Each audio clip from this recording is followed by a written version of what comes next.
Hi folks, Noah Hallett here. I just got my official invitation to try out Bard, and having also tried out Chat GPT in the past, I kind of wanted to play around with this and see how the two compare and kind of what's different. And it opens up, I actually really enjoy that Google opened up with this disclaimer, which Chat GPT did not, or at least not directly in the interface. So I really enjoy this. In terms of visual interface, this is Bard, here's your opening screen, this is Chat GPT. Couple things here too. Okay, so it does actually have the disclaimer on the right. The problem with this, just from a straight user interface perspective, really superficial, is there's a lot more information on the Chat GPT page. And so really this limitations thing probably should be a pop-up as it is with Google, but Google has kind of a lot more, well actually, they're pretty much the same. Overall, it's pretty clear right off the bat that Bard is a little bit more streamlined, a little bit just cleaner there. And I do really appreciate this pop-up in the beginning. Of course, that's for liability reasons because Google is very large. And they just have to cover their butt on things like this. ChatGPT was kind of an experiment. They wanted to make a splash early, so kind of softening the limitations makes sense. But still, this all blends. I doubt anyone, or very few people, probably really read this before they just started playing with it or based their experience on what experience they had before. So we're going to ask two questions. Use some of their examples. So I'm not going to do their examples here. I'm going to say, let's see, I'm going to ask it something a little bit challenging, like, why don't we have more public transit in the United States? And I'm going to ask Bard that question, then I'm going to ask the same question to ChatGPT. I'll start a new chat, which I already have. We have the breakdown here, and Bard is already answered. Okay. Most common. So I like this. The formatting is really nice. They've got a very pretty color thing going on here. Nice little subtle design piece. Ooh, that's cool. Okay, so Bard proposes alternative answers here. So it'll show you kind of the different ways it could have said this. You can see right from the thumbnail in all three of those that they start basically the same, just worded differently. And the answers are different. Okay. So why don't we have more public transit in the United States? This says cost, lack of political will, car culture, which is kind of those two are pretty much tied together. Ooh, and that's not. Okay, now this one I immediately have issue with because, okay, no, so that may make them less attractive to potential riders. Fair, but that is because of these two and this one. So this is, I mean, that's true, but it would need a little bit of nuance here. So right off the bat, this is pretty good. Let's actually click this Google It button, and you click that, it should open a new tab. Okay, open new tab, there we go, because I don't want to lose my Bard tab. While that's going, I'm going to go ahead and see what ChatGPT said. Car culture, decentralization, okay, lack of investment, political obstacles. Okay, so it worded those last 2 points a little bit differently and put them in a different order, but more or less gave the same answers on a potentially thorny question, but also fairly well-researched question. So there are straightforward reasons why we don't have more public transit in the US, and these are all reasonable answers. So that is the closing point. Growing interest in public transit in recent years. What did Bard finish off with? Okay, same thing, but then also they have went a little bit further. Okay, we'll need to make a significant investment, require change in the blah, blah, blah. Yeah. It is a change that is worth making. Ooh, look at you, Bard, making a bold stance. I love it. Okay. Now, of course, let's see what the other options are. So draft 2. And so it looks like mostly, and you know what, that's similar answers. This answer is actually considerably closer to what ChatGPT said. Signs, several cities and launch industry. Okay. Possible, we'll see it in general. All right, draft number 3. Ooh, that's much longer. It has both of these. Okay, interesting. So this has pros and cons, or like challenges, and then what ways you could possibly solve it. I really like this. This is longer, but I do think that this is kind of a better. I like the positive tone of this and that it is constructive, which there's one of the challenges with this is the question I asked was very open-ended. I didn't say I necessarily wanted public transit, but this is intelligent enough to realize that was implied in the tone of my question. So of these three, I think I like this one the best, again, because it's very approachable, has the extra points. It is longer, so I see why it was draft 3, because most people will want probably a shorter answer. But yeah, so these are good, but I like draft 3 on that one. So then public transit, blah, blah, blah. So right off the bat, Chat GPT, the answer space is cleaner, has less formatting, which is better or worse, depending on which you prefer. I do appreciate that Bard has those bold bullet points just from a plain old-fashioned basic. It makes it easier to skim.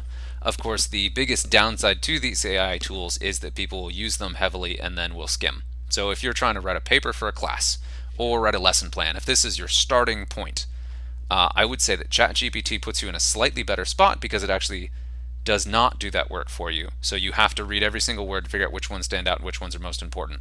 So I would be inclined to put this in a Word doc and then highlight and reword it, which of course you should do. You should always rewrite these things. It's a good answer though. Ooh, well, I don't really need to do that right now. Not while we're on video.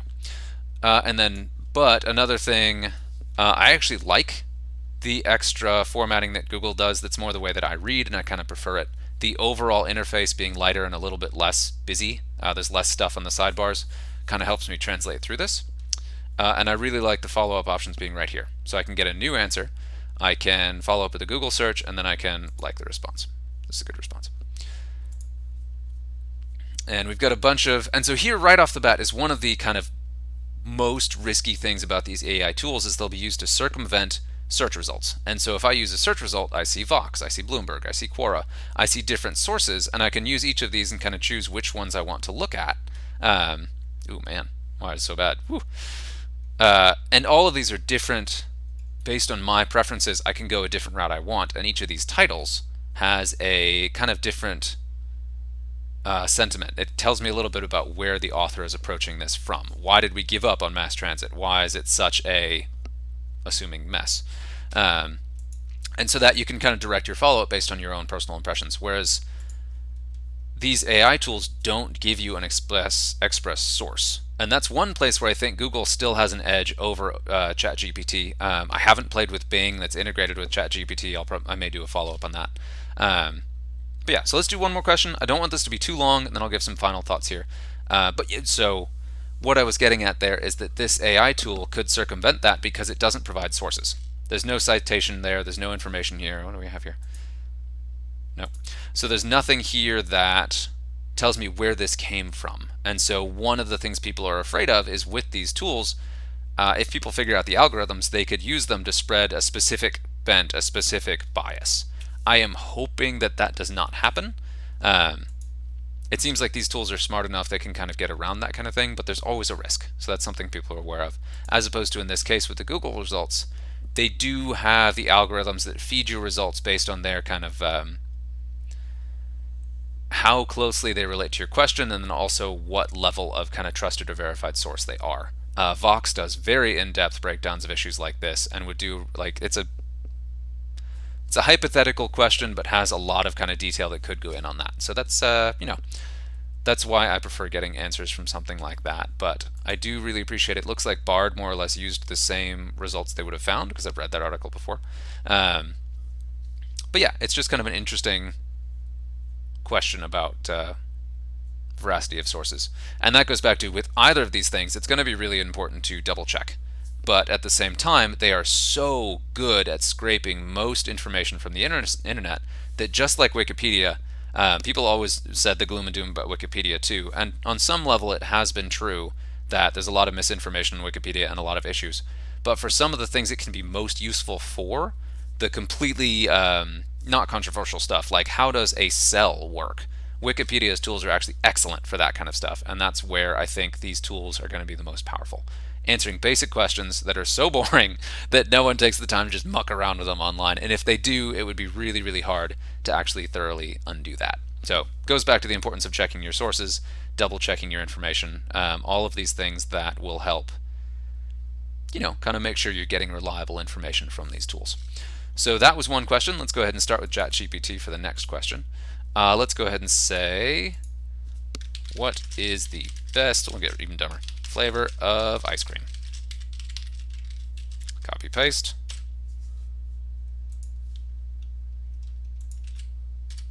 And this is one of the silly things are the kind of questions that a lot of tools are going to get asked. And it's got to think about that to figure like how to answer this question because it's not, oh, there we go, no best flavor. Always want to view the other drafts. I really appreciate that Google's Bard does that. Gives you the different alternatives so you can kind of see different things. It does seem like basically all of them have the same answer, just delivered in a slightly different way or packages the information it pulled differently. There's no fundamental difference between them except kind of the structure and the way it used that. I'm sure on the back end, draft 1, 2, and 3 have different algorithms, they have different breakdowns of the code. So I'm assuming that draft 1, 2, and 3 are fairly consistent. So if you tend to like draft 3, chances are you'll like all of the draft 3 answers better than the draft 1 answers. That's a total guess. I don't know that for sure. So there is no best flavor. Some of the most popular flavors include vanilla, sure, chocolate, strawberry, mint chocolate chip. Oh man, made it in there, mint chocolate chip. Those are also, of course, the most common flavors. So if you're doing any kind of survey, it's going to be hard to get past those, of course. One you enjoy the most. Love it. All right, very good. Alternative answers. Most popular, yep, same order and everything. Leans on vanilla being the most. That did the same. Okay. Yeah, so these are all going to be basically the same. This one does additional information just packaged differently. You know, in this case, I actually prefer draft 1 because this is a weird breakdown because it really, that starts to be getting pretty deep on opinions. I mean, isn't all ice cream a popular choice for the summer months? Anyway, but yeah, so in this case, I actually prefer draft 1. So I'm curious to see how that breaks down. There's a thing, so it doesn't seem to keep that vote. Okay, so what did Chat GPT say? Cop out.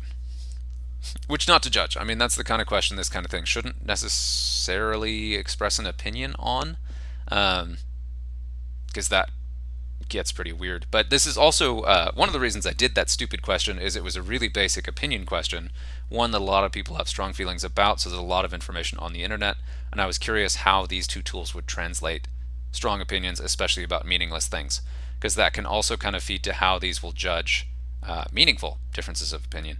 And it did a decent job. Best flavor ice cream is subjective.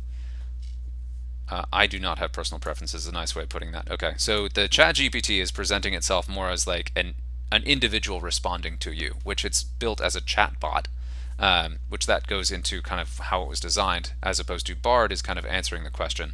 So this never says I, doesn't refer to itself, which I am honestly not sure which way I prefer. That kind of goes back and forth.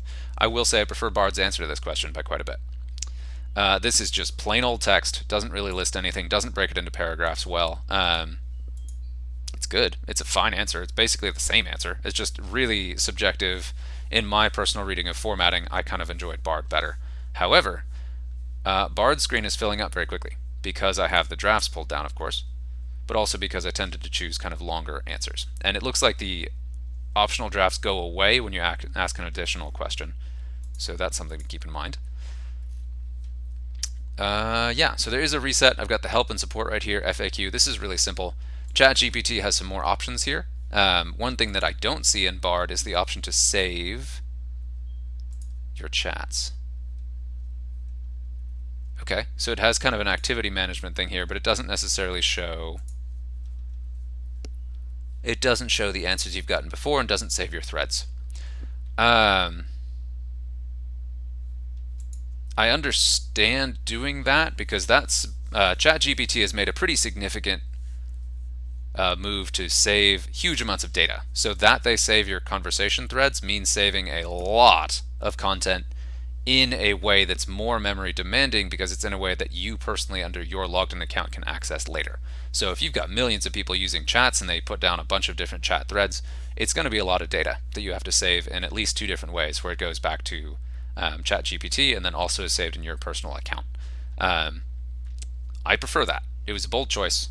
Bard, I think, I understand why it doesn't, but I do prefer being able to save those because that's really nice. Because the thing with Chat GPT is it evolves over time, and your conversations end up being kind of you can work on a project. You can work on a project and kind of bang it out over time with Chat GPT, which you can't with Bard. And that's kind of exactly the sort of difference I was looking for. So text formatting, how the questions are answered, overall UI interface, I think I prefer Bard. and I do like the answers I was given. In terms of just how it works to use it, in terms of some of the quality of life tools like saving your chats in particular, and just the overall visual presentation of the chat answers themselves, I kind of like Chat GPT. That may be a little contradictory. So I like the overall visual style of Bard, especially with the bold formatting. I think that really, and the separation of paragraphs, I think that really helps kind of parse through it. But I do think there's more visual appeal just to this look here. So it's kind of a pretty typical balance where ChatGPT is kind of an interesting middle ground, where Google is very googly, where it's extremely functional but not terribly pretty. And I say that as a huge Google fan, but that tends to be part of their design, is it's very functional but just kind of flat. Yeah, so that's my breakdown. I'll try to keep this fairly short. That is a side-by-side comparison of two questions in ChatGPT and Bard. I'm going to keep playing with these. If anything really shocking jumps out, I may say more on that. So, hope you enjoyed this video, and good luck trying out the AI tools yourself. And please do drop me any questions or comments if they come up.